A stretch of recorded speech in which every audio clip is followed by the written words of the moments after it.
গ্রামের ছোট্ট একটি বাড়ি, চারদিকে কাঁচা রাস্তা, পুকুরের ধারে শিউলি গাছ। সে বাড়িতে থাকতো রাকিব ও তার মা। বাবা অনেক আগেই মারা গিয়েছে। সংসারের সব দায়িত্ব ছিল রাকিবের কাঁধে।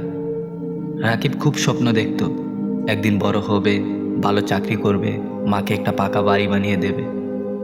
কিন্তু জীবন সব সময় গল্পের মতো সহজ হয় না। মা, কি রান্না করছো? তোর জন্য খিচুড়ি বাবা।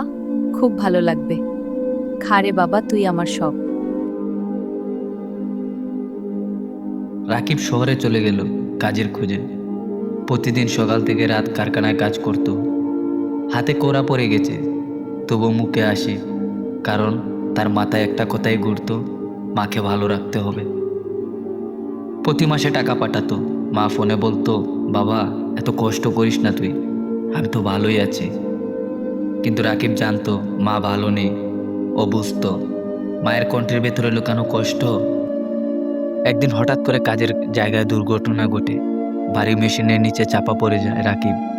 সহকর্মীরা দৌড়ে এসে, কিন্তু ততক্ষণে অনেক দেরি হয়ে গেছে। রাকিবের হাতে তখন একটি পুরনো ফোন, মোবাইলে স্ক্রিনে লেখা মার কল, কিন্তু সে আর ফোনটা ধরতে পারল না।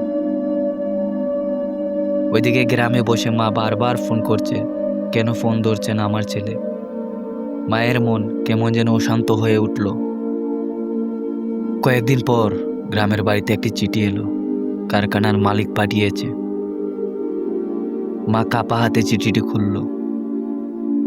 চিঠিতে লেখা, আপনার ছেলে আর নেই। মা মাটিতে বসে পড়ল, চোখ দিয়ে পানি পড়ছে, কিন্তু মুখে কোনো শব্দ নেই, যেন পৃথিবীটা থমকে গেছে।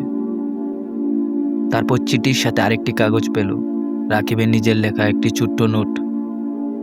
মা, আমি যদি কোনোদিন না ফিরি, কষ্ট পেও না। আমি শুধু চাই তুমি ভালো থেকো। তুমি আসলে আমার সব কষ্ট সার্থক। মা সেই কাগজটা বুকের কাছে জড়িয়ে ধরে কাঁদতে লাগলো। তুই কেন আমাকে ছেড়ে গেলি রে বাবা? আমি তোকে ছাড়া কিভাবে বাঁচব? দিন যায়, মাস যায়, কিন্তু সে বাড়িতে আর হাসির শব্দ শোনা যায় না।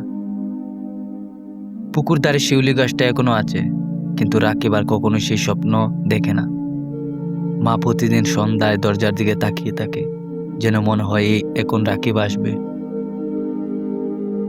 কিন্তু সে আর আসে না।